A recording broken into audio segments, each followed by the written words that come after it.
ఓం శాంతి 19/6/1969 అవ్యక్త బాప్దాద యొక్క మధుర మహావాక్యాలు. బద్ధకానికి మధురమైన రూపం సోమరితనం. దీనిని గురించి బాబా ఈరోజు తెలియజేస్తూ ఉన్నారు. అందరూ వ్యక్తంలో ఉంటూ అవ్యక్త స్థితిలో ఉంటున్నారా? అవ్యక్త స్థితి అని దేనిని అంటారు తెలుసా? అవ్యక్త స్థితి యొక్క పరిశీలన ఏమిటి? మొదట అవ్యక్త స్థితి యొక్క గ్రహింపు మరియు గ్రహించిన తర్వాత పరిశీలన ఉండాలి. ఈ రెండు విషయాల జ్ఞానం ఉందా? అవ్యక్త స్థితి అని దేనిని అంటారు?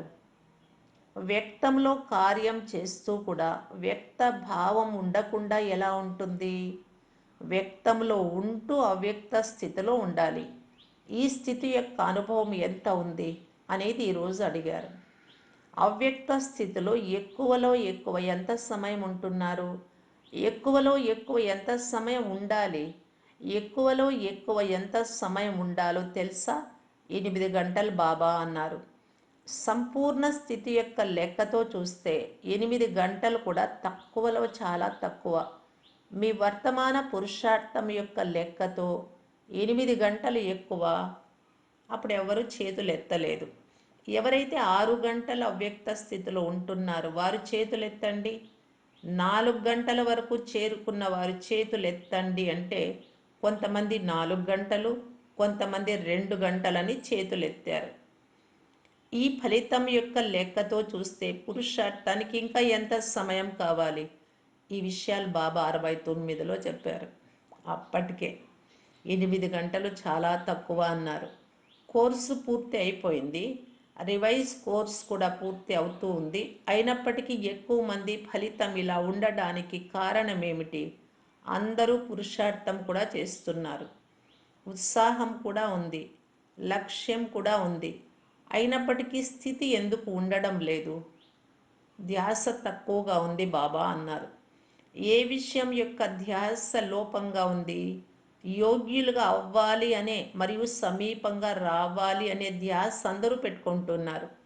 అయినప్పటికీ ఏ ధ్యాస లోపంగా ఉంది? దాని కారణంగా అవ్యక్త స్థితి తక్కువగా ఉంటుంది. పురుషార్థులు అందరూ కూర్చున్నారు కదా, నేను పురుషార్థిని కాదు అనేవారు ఎవరైనా ఉన్నారా? అంతర్ముఖిగా ఉండాలనుకుంటున్నారు కానీ ఎందుకు ఉండలేకపోతున్నారు? బాహ్యముఖతలోకి ఎందుకు వచ్చేస్తూ ఉన్నారు? జ్ఞాని ఆత్మలుగా అందరూ అయ్యారు. జ్ఞాని ఆత్మ తెలివైన వారిగా అయ్యి మరలా తెలివి తక్కువగా ఎందుకు అయిపోతున్నారు? తెలివి ఉంది. తెలివి యొక్క కోర్స్ కూడా పూర్తి అయిపోయింది. అయినా కానీ తెలివి తక్కువ వారిగా ఎందుకు అవుతున్నారు? ముఖ్య కారణం బాబా చూస్తున్నారు. ఎక్కువ మందిలో సోమరితనం వచ్చేసింది. దీనినే బద్ధకము అని అంటారు. బద్ధకం యొక్క మధురమైన రూపం సోమరితనం. సోమరితనం కూడా అనేక రకాలుగా ఉంటుంది. ఎక్కువ మందిలో ఏదో ఒక రూపంలో సోమరితనము మరియు బద్ధకం వచ్చేస్తుంది. తయారు కావాలి అనే కోరిక ఉంది, పురుషార్థం కూడా చేస్తున్నారు. కానీ సోమరితనం కారణంగా ఎంత పురుషార్థం చెయ్యాలో అంత చేయడం లేదు. బుద్ధిలో ఎక్కువ జ్ఞానం వచ్చే కొలది సోమరితనం కూడా ఎక్కువ వచ్చేస్తుంది. ఎవరైతే తమని తాము తక్కువ తెలివైన వారిగా భావిస్తున్నారో వారు తీవ్ర పురుషార్థం చేస్తున్నారు. ఎవరైతే తమను తాము ఎక్కువ తెలివైన వారిగా భావిస్తారో వారు ఎక్కువ సోమరితనంలోకి వచ్చేస్తూ ఉన్నారు. మొట్టమొదటగా పురుషార్థం యొక్క తపన ఉండాలి. ఇలా అయ్యి చూపిస్తాము అనే తపన ఇప్పుడు సమాప్తి అయిపోయింది. తృప్తి అయిపోయారు. తమతో తాము తృప్తి అయిపోయారు. జ్ఞానం అయితే అర్థం చేసుకున్నాం, సేవ అయితే చేస్తున్నాం. అలా తృప్తి ఆత్మగా అవ్వకూడదు. పురుషార్థంలో చాలా చాలా తపన ఉంచాలి. బంధనాలలో ఉన్నవారు తపిస్తారు కనుక పురుషార్థం తీవ్రంగా చేస్తారు. బంధనాలు లేని వారు తృప్తి అయిపోయి సోమరిగా అయిపోతున్నారు. ఇలాంటి ఫలితం ఎక్కువ మంది పురుషార్థులలో కనిపిస్తోంది. సదా మేము మొదటి నెంబర్ పురుషార్థిగా తయారవుతున్నాము అని భావించండి. ఇప్పుడు ఇంకా తయారైపోలేదు.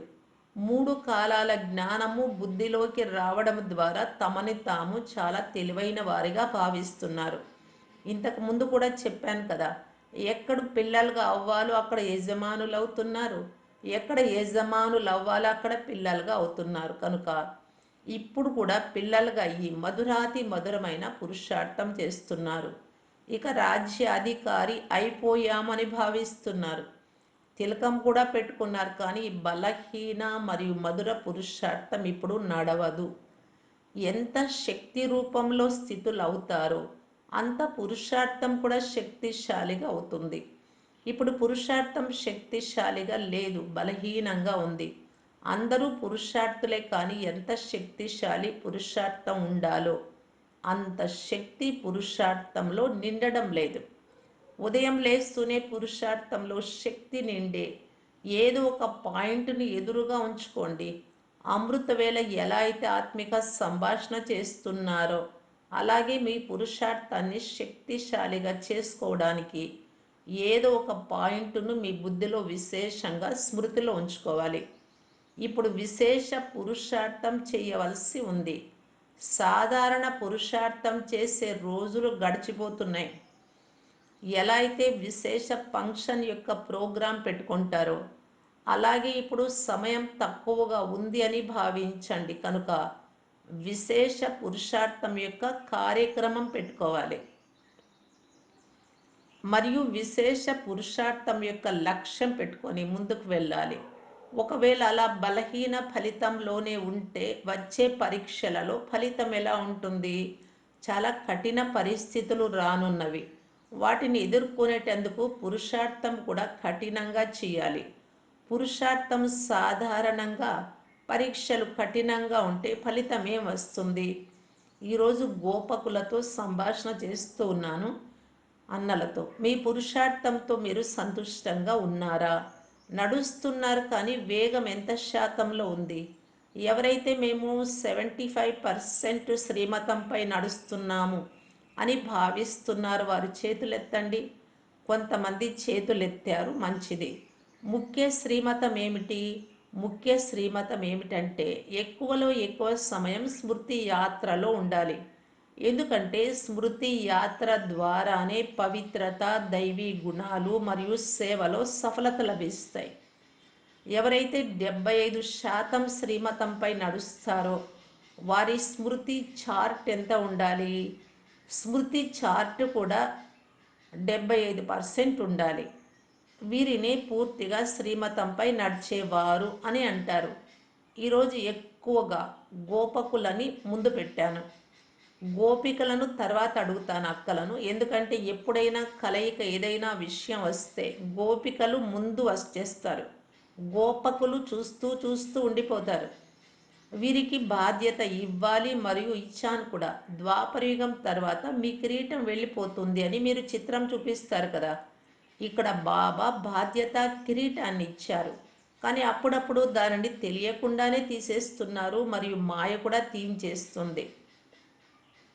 సత్యుగంలో కిరీటం ఎంత తేలికగా ఉంటుందంటే తలపై ఏదో బరువు ఉంది అని అనిపించదు. సత్యుగ దృశ్యాలు ఎదురుగా వస్తున్నాయా లేదా?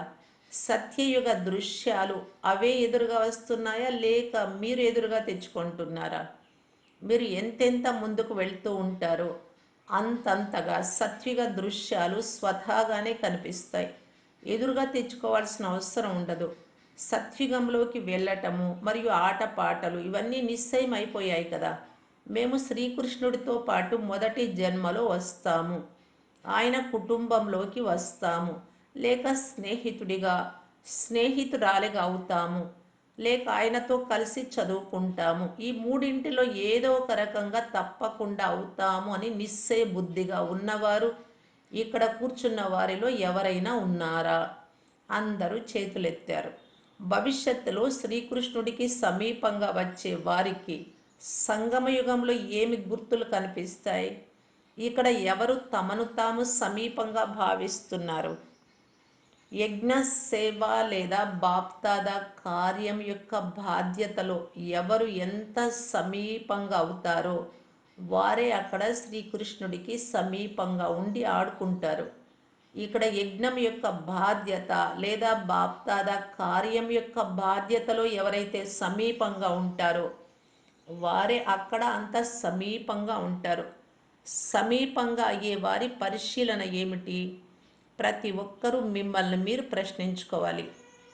బుద్ధి, తనువు, మనస్సు, ధనాలను ఎంత సమయం లౌకిక బాధ్యతలలో ఉపయోగిస్తున్నారు, అంతగాని ఇటువైపు ఉపయోగిస్తున్నానా?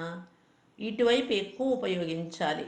ఒకవేళ ఎక్కువ ఉపయోగించలేకపోయినా రెండింటి సమానత అయినా ఉందా? రెండింటిలో సమానత ఉన్నా కానీ సమీపంలోకి వచ్చేవారి లెక్కలో ఉంటారు. ఈ లెక్కతో మిమ్మల్ని మీరు పరిశీలించుకోవాలి. ఇప్పటి వరకు ఫలితంలో లౌకిక బాధ్యతల బరువు ఎక్కువ కనిపిస్తుంది. ముఖ్యంగా ఎక్కువ గోపకులు అంటే అన్నయ్యలు ఈ విషయాల ధ్యాస తప్పకుండా ఉంచుకోవాలి. ఈరోజు ఏదైతే గడిచిపోయిందో దీనిలో ఎంత సమయం లౌకిక బాధ్యతల వైపు ఉపయోగించాను, మరియు ఎంత సమయం అలౌకికము లేదా పారలౌకిక బాధ్యత వైపు ఉపయోగించాను, ఎంత సహాయకారిగా అయ్యాను అని పరిశీలించుకుంటే ఏ వైపు ఖాళీగా ఉందో తెలుస్తుంది. అన్ని రకాల పరిస్థితులలో ఉంటూ కూడా తక్కువలో తక్కువ రెండు వైపులా తప్పకుండా సమానంగా ఉండాలి. తక్కువ ఉండకూడదు. అటువైపు లౌకికం వైపు తక్కువైనా పర్వాలేదు. మీ బుద్ధిని, మనస్సును, ధనాన్ని అన్నిటిని ఉపయోగించే దాంట్లో. దీని వలన లౌకిక బాధ్యత లోపాన్ని కూడా మంచిగా చేసేయగలరు. పరమార్థము ద్వారా వ్యవహారం కూడా సిద్ధిస్తుంది. బాబా విషయంలో మనం ఈ విధంగా సమయాన్ని, సంకల్పాలను, ధనాన్ని ఉపయోగిస్తూ ఉంటే లౌకిక కార్య వ్యవహారాలు కూడా సిద్ధిస్తాయి.